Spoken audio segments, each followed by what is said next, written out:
Amen. Hallelujah. Ang ganda ng kanta, I will sing I will sing your love forever. Amen. Minsan pag may nagtatanong, how can I be inspired to read the Bible? Unless you were caught up with the love, the true love that Jesus Christ can give, wala kang inspiration na matatanggap. Bakit? Kasi yung ginawa ng Panginoong Yesus, hindi mo pa natatanggap. Paano pa yung salita niya? Kailangan open hearts, open minds that we are going to accept whatever Jesus is telling us. Nandito tayo to hear the Word of God. Nandito tayo. And I do hope that we are here not just because we were invited, not just because nandito si kapatid, nandito si kaibigan ko, nandito si bro ko, nandito yung tropa ko, but because you want to meet Jesus Christ and His love, His kindness, His goodness. No one can fathom. No? Kahit iwanan ka ng asawa mo, ng kung sino man, ang Lord di kayo iiwan, hindi ka pababayaan. Amen. Praise the Lord. So ngayon po, ito yung thematic natin. We are on the thematic or the theme, marriage, family of God. So the Lord gave me the word this evening. It's not just about the marriage. Okay? Talagang sabi niya, it's a combination. It's actually a conclusion. Tingnan natin yung ating pong verse.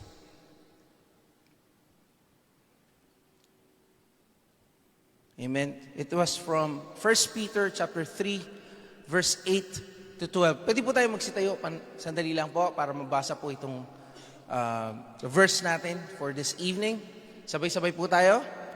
Finally, all of you, be like-minded, be sympathetic, love one another, be compassionate and humble. Do not repay evil with evil or insult with insult. On the contrary, repay evil with blessings, because to this you were called, so that you may inherit a blessing. For whoever would love life and see good days must keep their tongue from evil and their lips from deceitful speech. They must turn from evil and do good. They must seek peace and pursue it. For the eyes of the Lord are on the righteous, and His ears are attentive to their prayers, but the face of the Lord is against those who do evil. Sige po, pwede na po tayo po. So, baka may magtanong, Pastor, anong kinalaman sa marriage nan? Malaki po. Malaki po ang kinalaman nitong verse na to sa marriage, and of course, as a family of God. Kaya po ang title natin dito ngayon, For the eyes of the Lord are on the righteous. We are living for a God that is holy. So if we are living for a God that is holy, we should be living according to His righteousness. Remember, 2 Corinthians chapter 5, verse 21, He became the sin for you and me, so that He can be, or we can be His righteousness. Amen, mga kapatid? Kaya malaki po ang impact nito. Supposedly, when we talk about marriage and when we talk about the family of God. Tingnan natin yung objectives. Ano yung sinasabi sa atin ng objectives for today? To be fully aware of the fundamentals and essentials of having a victorious marriage and that aligns with the family of God. So hindi lang lugaw ang essential. Mga kapatid, maging ang binibigay ng salita ng Panginoon, may fundamentals and essentials as well. And to fully embrace it, enabling us to fulfill and carry out what was needed. Kanina sabi ni Pastor Jojo, nandito tayo habang nagpupuri. Embrace. Tanggapin mo. Kasi niyayakap ka na ng Panginoong Hesus. Sino bang tumatanggap sa yakap ng isang tunay na Diyos? Diba? Tayo pa, na tayo na yung makasalanan, tayo na kainabol ng Panginoon kung tutuusin Hindi tayo dinigilan, ba't kayo nandito? Ilang beses ba kayong niyaya ng mga taong nakapaligid sa inyo para lang makarating dito? Hindi po isa, dalawa, tatlo, Pero maraming beses bago ka nakarating dito. Kung tinililang ka ng Panginoong Hesus, ang kadadalin. Kung tinigilan tayo ng Panginoong Hesus, ang kadadalin. And to be satisfied with whatever the outcome may be, as long as the Lord has been glorified through our obedience to His words. Kahit anong mangyari, mga kapatid, masunod mo ang Panginoong Hesus, He will be glorified. However it is, whatever circumstances we may be facing, ang gusto ng Lord, sumunod ka lang. At sigurado naman na tayo po ay kakalingahin ng Panginoong Hesus. Amen. So, kapag tayo po ay nag-uusap tungkol sa marriage, laging pinapasok ang Ephesians chapter 5, verse 22 to 27. Ayan, minsan kapag kami nag-wedding ceremony, di ba? Last week, Pastora Janet discussed about this one. Di ba? Sabi dyan, wives, submit yourself to your own husbands as you do to the Lord. For the husband is the head of the wife, as Christ is the head of the church. Pero sa 25, sabi dito, husbands, love your wives, just as Christ loved the church and gave Himself up for her, to make her holy, cleansing her by the washing with water through the word, and to present her to Himself as a radiant church without stain or wrinkle or any other blemish, but holy and blameless. Mga asawang lalaki, kayo pala ang may kasalanan kapag nalolos ang asawa ninyo. Pag nakikita nyo nagkakaroon na ng blemish, ang asawa nyo pala, kasalanan pala nating mga lalaki. Agree ba mga girls? Biblically speaking, di pa ako nagsabi niyan. Sabi dito, di ba? Make her holy, cleansing her by the washing of water by the words. Kung ano-ano mga words sinasabi mo sa asawa mo, di, kamusta naman? Amen, mga kapatid. Pero mas malaki po ang impact ng sinasabi ng verse 21. Sabi dito, submit to one another out of reverence for Christ. No? Based sa scripture, sa 22 to 25, ladies or wives, submit to your husband. But husbands, love your wives. Because you are the means why they are glowing. Tingnan niyo mga asawa nyo, o yung mga partner nyo, o yung mga boyfriend, girlfriend nyo. Pag yan, ewan ko na lang. Amen. But praise be to God. Hindi naman dahil po talaga sa inyo, pero dahil sa salita ng Panginoong Hesus. Amen. Kaya sabi dito, submit to one another out of reverence for Christ. Kaya sabi ng statement dito, eto tandaan nyo ha, husbands should be a man worth submitting to. But wives should be the women worth loving and dying for. Sa tingin niyo mga girls, kung putak ka ng putak, simula pa lang umaga, are you worth loving and dying for? At kayo naman mga asawang lalaki, kung magmando kayo sa asawa niyo, sa tingin niyo, you are worth submitting to. Kaya ang gusto ng Lord, mag-submit tayo to each other. Ang gusto ng Lord, you are worthy for what He has done for you. Hindi lang naman ikaw yung taong nabuhay dito. Lahat tayo. At ang lahat tayo, binigay ng Panginoong Hesus yung buhay niya para sa bawat isa. Kaya this is about the marriage, but regarding having it ito pala. In marriage, it is not a question of falling in love, but a question of choosing to be in love. Jesus Christ, supposedly, He is a God. He can just take off whatever it is. He even asked the Lord, or our God the Father, if you can take off this cup out of me. But let your will be done. This is out of love. Kung tutusin, pwede naman eh. Pwedeng hindi na siya magpakasakit para sa atin eh. But He chose to love. He chose to be in love with you and me. Amen, mga kapatid? Tapos ganoon na lang natin siyang talikuran. Babalik na naman ako dun sa nagtatampo. Babalik na naman ako dun sa left the group. Babalik na naman ako dun sa left behind. Nakarinig ka lang ng something na kala mo pinatatamaan ka ng pastor. Itong pastor na to, sama talaga ng ugali nito eh. Pinariringgan ako eh. Yung mga nagsasalit, itong si kuya, masyado itong, sobra na to eh, nagpaparinig eh. Mga kapatid, whatever is coming out from our mouths, it's not from us. That's why we give the reference, it is from the Word of God. It is just being reminded, everyone is just being reminded that there is a statute that we need to follow and obey. This is not from us. This is really from the Lord Jesus Christ. Ang gusto niya lang itama tayo. God wants us to have the commitment to stick to the one we love. That's the secret of marriage. Kung bakit importante yung marriage. So that we can go deeper because of that commitment. Like Jesus Christ. Pwede naman talaga eh. Iwanan ko na lang kayo. Kayo naman yung makasalanan eh. But because of His commitment, but because of His love, inari niya ang bawat isa para sa atin. Inalay niya yung buhay niya para sa atin.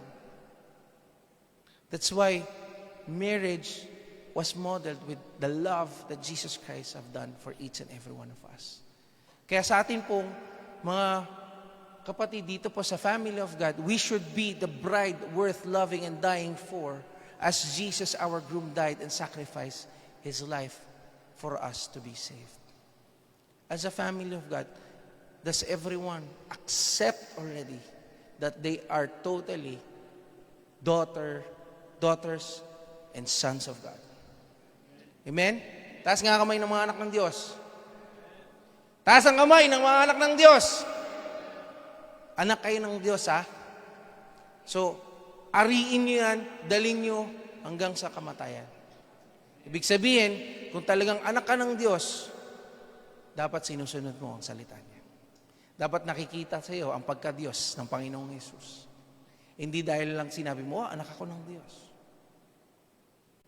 Hallelujah. In Proverbs chapter 12, verse 4, an excellent wife is a crown of her husband, but she who shames him as a rottenness in his bones. When we talk about crown, no? Para sa king, di ba? Pero tingnan natin, marriage is a lifelong covenant between a man and women as one flesh for their mutual benefit and for the bearing of children. And as with the marriage, sabi dito, marriage is difficult because it is not about happiness, but holiness. God uses marriage not to find love, but to perfect love. Not about finding the right person, but becoming the right person. And not about being served, but it is about our service. It is about serving. Hindi ka po nagpakasal para lang gawing alipin yung asawa mo. Oy, maglaba ka na nga dyan. Hindi pa ako kumakain. Nagluto ka na ba? Para may tinatamaan. Para sa amin, makinig ka, makinig ka. Praise the Lord. Nakakatawa pero totoo, di ba? Huwag kang humanap ng tamang tao para sa'yo. Gawin mong tama sarili mo para sa tao. Dahil ginawa ka ng Diyos na tama para sa Kanya. Amen? Praise the Lord. Nakikita mo yung mga ngiti ng mga babae, tuwan-tuwa. Praise God. Sige po. So, when we talk about the crown, but regarding our life as a part of the family of God, being a Christian is a lifelong covenant as well between God and us. No? To live as one for our mutual benefit and to bear fruit. Reminder, again, bearing fruit, we have two kinds. Bear fruit, having the fruit of the Holy Spirit. Sa Galatians chapter 5, verse 22-23, ano po yan? Love, joy, peace, patience, kindness, goodness, gentleness, faithfulness, and self-control. Kailangan makita, it's just a fruit. So, isa lang po yun, pero it consists of all those characteristic na dapat ma-develop sa atin. Kaya yun yung una natin dapat mag-bear. And then second, is yung sinasabi ng Matthew 28:19 to 20. Yung ating greatest commission. No? To make every disciples of all nations. Praise be to God earlier. No? Praise the Lord. Hallelujah. I-testimony ko na. Kaninang umaga po, we had this immersion, vision casting sa 3 churches po ng Jacob. No? At sila po ay nagpasakop so that they can be trained and equipped through our G12 structure. No? Under po Lord Rain International Ministry. Praise be to God. Diba? Minsan, pag traditional churches, they will just stick with their traditions and cultures. But earlier, it was broken. Na talagang binigay nila yung puso nila and they want to submit with the Word of God, to be trained. No? Tayo naman po, bilang mga ginagamit ng Panginoon, we are being blessed to be a blessings for others. And we are to share all of this na natututunan po namin. Praise God po sa buhay ng ating mga tatay, si Tatay Jojo at si Nanay Ems, na talagang nagbibigay ng oras at buhay na. Biro mo, inaabot natin ang Buraida at ang Riyadh para lamang po maibigay yung mga binigay sa atin ng Panginoon. Praise be to God po talaga. No? At kasama po, and I believe and I do hope na everyone will have that kind of perspective na tayo magamit talaga ng Lord. No? Praise God sa buhay po ni si Kuya Ray, bago lang po siya. Alam niyo po, na-reach out po kami niya through TikTok. No? Kaninang maga meron din si Kuya King through TikTok din. Nakakita daw po sila nakita nila yung church natin. No? They contacted si Ate EJ yung hipag ni Kuya Jeff yun. Asabi si Kuya Jeff. Hipag ni Kuya Jeff, no? So they contacted us and they're here now. Diba? Praise be to God. And praise God po sa mga kapatid, no? Yung mga dala ni Kuya JB. Sino pa? Si Ate, sino Kuya. Galing po kayong Riyadh niyo po.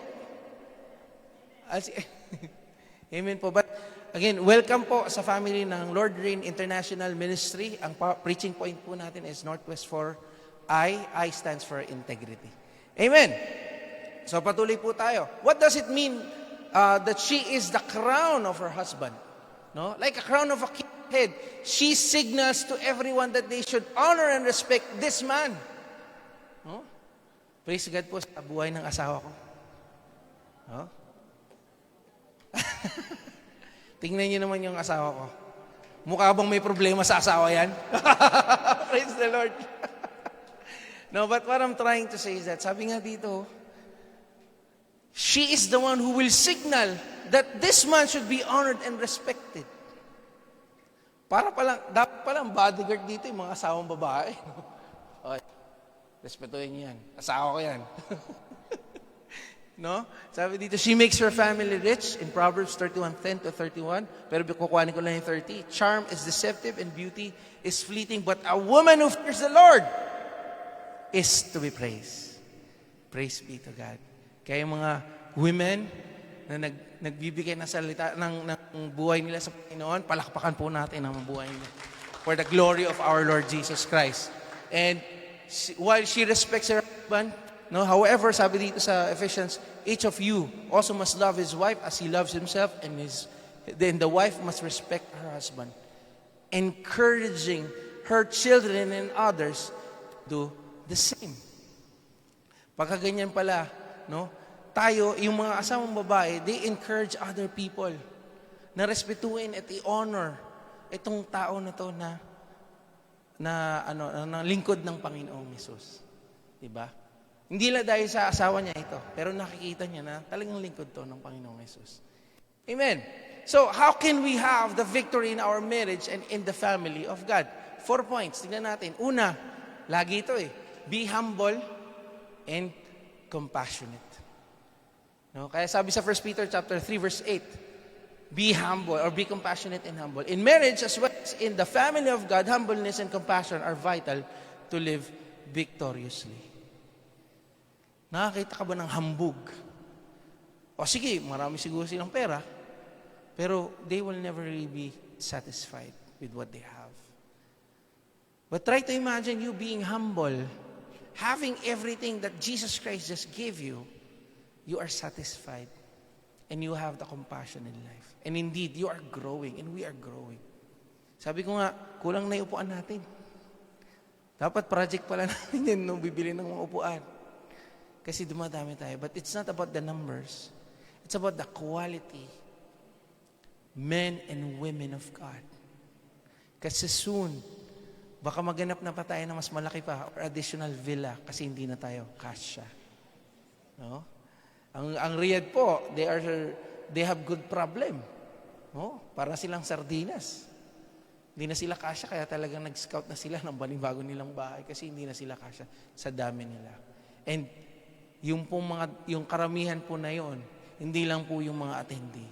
Sila po ay nagpapatuloy na nagpapaturo. Sabi nga kanina sa immersion, kailangan tayo maging hot, humble, obedient, and teachable. No? Dagdagan natin C-shot kasi dati compassionate. No? Ano yung S ko? Submissive, humble, obedient, teachable, and a servant heart. Amen? Dapat ang lahat po sa atin ay makita po yun. Hallelujah. And here, bagal na konti. Humility and compassion are virtues that involves understanding and caring for others. Ibig sabihin, hindi lang ikaw. No? Kaya nga po, lagi narinig, nung mentoring din na Pastor Rojo, mentoring din namin, ibinaba niya, be a blessing. I'm sorry. You are being blessed because you are going to be a blessing for other people. You have to take care of other people. Hindi lang sa'yo mag-stop. Sabi kanina ni Ate Sarah sa seeding na sa immersion. Hindi lang dapat mag-stop sa atin. Bless ka, pero wag lang sa'yo. Give it to others. Share what you have. Care for other people. And that's how they can see how compassionate you are. Because you humble yourself, giving all these things dahil galing din sa Lord.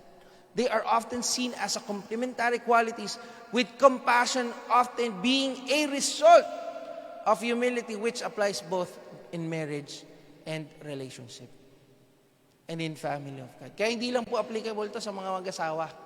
Kahit single po kayo, matutunan nyo po ito para pag nagkaroon na po kayo ng asawa, alam mo na ang dapat mong gawin. At hindi lang naman po yung relasyon natin sa ating mga spouses yung relasyon din natin sa mga kapatid. Kailangan mahubog yan. Kailangan mas maging matatag yan. Kailangan mas maging kaaya-aya yan. Kasi ang gusto ng Lord, makita niya yung buhay niya sa bawat isa sa atin. Amen? Praise the Lord. Pangalawa, blessed by being a blessed. Kanina, na-discuss ko na. Diba? Being blessed should not stop on us alone, but be a greater blessing to other people. The act of kindness and generosity towards others can lead to personal blessings. It suggests that by being a source of positive impact, one is also likely to experience positive outcome in favor and return. Kung puro ka nega, no? Lagi mo na lang sinabi, hindi, imposible, hindi yan totoo, hindi yan mangyayari. Nakatulong ka ba sa kapatid? No, amen. Mas lalo mo lang dinaw ng kapatid. Mas lalo mo lang tinanggalan ng pag-asa. Right? Have this in your hearts and minds. We have a God that is God of possibilities. It might be impossible for us, but with our God, nothing is impossible. No? Isa po para po sa mga bago, just to give you, to share to you yung aking pong testimony. No, sinare ko rin tutod sa Jacob. Kasi talaga imposible. Hindi ko po pwedeng madala ang aking pamilya dito sa Saudi Arabia. Unang-una dahil disqualified po ako at hindi ako graduate. Wala po akong diploma, wala po akong certificate. At hindi po ako nagrekto. Okay? Hindi ako nagpeke sa mga. At yung salary ko nga, hindi naman po abot sa bracket. But really, I prayed. I served the Lord completely, wholeheartedly. Sabi ko, Lord, bigay mo lang po ito sa akin. Me and my house will serve the Lord. And I know the other people here, they know and they were able to witness kung ano yung ginagawa ng pamilya ko. Nakita niyo po yung bahista kanina? Yan po yung bunso ko. Bunso namin. Hindi ka pala kumanta, no? Yung magandang babae po doon sa likuran. Yan po ang aking sing-irog. Wow. Amen po. No, yung dalawa kasi umuwi na, kasi college na po sila, yung panganay ko, at saka yung pangalawa. But, hindi mo namin sila pinush. They themselves push themselves to serve the Lord. Ngayon po, they are part of the 144 ng pastor dun po sa Loremica Marin. And they are really serving the Lord. Lalo yung anak ko, pinagagalitan ng minsan ng biyenan ko, kahit umuulan, hindi po, may mentoring po kami. Kailangan ko po mag-attend. Diba? That is because he was caught up with the vision. Kaya kahit po, kumbaga, by hook or by crook, kailangan maka-attend ako. Amen? So, ganyan din nga po yung binibigay ng Panginoon para sa atin. And this is a reminder that being a blessing is not only beneficial for others but also contributes to one's own well-being and happiness. Di ba, ang sarap naman po talaga na tayo nagsishare. At ang puso natin ay nagagalak kapag tayo po ay nagbibigay. Sino may gusto ng nagbibigay kesa sa humihingi? Ano yung at Sarah? Eater? Ano yan? Sower and eater. Pag eater ka lang, kinain mo na, ubos na yun. Wala nang madadagdag pa. Pero pag sower ka, tutubo at tutubo. Magkakaroon at magkakaroon ka. Oh, anong gusto nyo? Sower or eater? Oh, walang magsasaron mamaya. Joke lang. Ewan ko kung may masaron, dami natin. Amen. Praise God. Pangatlo, speak love and with love. Pwede ka kasing magsalita ng puro love, pero you don't really have the love in your heart. Amen, mga kapatid? So whenever we speak love, always make sure that your heart is really giving the love as well. Hindi ka lang puro salita. Make our words matter as it could change lives. Speak love instead of speaking your mind. Tama ako eh. Hindi mo alam, ikaw lang pala yung may tama. Amen, mga kapatid? Kasi minsan sa ating pong pagsasalita, maaari po talaga may mabago ang buhay. Try mo magtaray. Nakabago ka ba ng buhay? Baka nawasak mo pa yung buhay ng nakikinig sa'yo. Kaya be careful then with the words that comes out from our mouth. It should always be an encouragement. It should always give love. It should always give the pure joy na galing sa Panginoong Hesus. Kasi pinagpala ka eh. Meron mong pinagpala na ang labas sa bibig ay puro curse? Meron mong pinagpala na ang labas ng bibig ay puro profanity? No, amen. Pag pinagpala ka at nararamdaman mo at nare-receive mo ang pagpapala ng Panginoon, patuloy ka rin nagbibigay ng pagpapala kahit sa salita lamang. Pero wag lang naman puro salita. Pagka naman pwede namang sa gawa, igawin din natin. Amen? Praise the Lord. Kaya sabi rito, speaking love involves expressing yourself in ways that reflects kindness, empathy, understanding. It's about choosing the words that will build others up. Hindi yung makakapagpalubog palalo. Nakalubog na nga, nakalublob na nga, nilubog mo pa. Dahil lang sa salitang lumalabas sa iyong bibig. Rather than tearing them down and doing so with a genuine desire to connect and uplift. Or, again, encourage. Ang buhay po ng mga Kristiyano, dapat po buhay na nagbibigay buhay na. Hindi buhay na kumukuha pa ng buhay. o naninira pa ng buhay. Dapat ang buhay natin ay maging kaningningan sa buhay ng ibang tao. Ang sarap kaya marinig kapag tinatanong, Christian ka pala? Gusto niyo marinig, Christian ka ba? Dalawang pareho lang, di ba? Pareho yung sinasabi, pero magkaibang tono. Yung isa may question mark. Kristiyano ka ba? Di ba? Para sinampal ka nun. Pero pag narinig, kaya pala, kasi Christian ka. Bakit? Sa gawa mo nakikita eh. Di ba? Nagiging encouragement ka. And sabi rito, open rebuke is better than secret love. It suggests that honest and direct communication, even if it involves criticism, o lagi natin narinig, constructive criticism dapat, is more beneficial than withholding the truth. This is especially true in the context of relationship where true love is characterized by willingness to constructively correct and help others to mature, most likely in their marriage and spirituality. Amen, mga kapatid? Naintindihan po natin? Tayo po dapat ay hindi nagiging katitisuran. But tayo po ay nagiging encouragement talaga sa buhay ng ibang tao. Kasi mas masarap naman talagang pakinggan yun. Gusto nyo ba na naririnig, ayoko dyan, nandyan si ano. Kesa, doon ako kasi nandun si kuya, nandun si ate. Bakit? Kasi ni-encourage ako sa buhay niya. Kasi naliliwanagan ako sa tuwing naririnig ko yung salita ng gagaling sa Lord through Him. Imbis na dun sa mga bagay na, na naman siya, chismis na naman, marites na naman. Diba, imbis na natutulungan ka, mas lalo ka pang nada-down. Hindi ka talaga na-encourage, naiinis ka pa. Minsan hindi naman ikaw yung pinag-uusapan, naiinis ka doon sa taong pinag-uusapan. Kahit hindi ka naman dapat mainis. Amen? Kaya dapat wala nang marites dito, ha? Dapat may, yung isa na, Good Samarites na lang. Kasi, imamarites mo na si Jesus Christ. Hallelujah. Praise the Lord. Lastly, be willing to have peace and pursue it.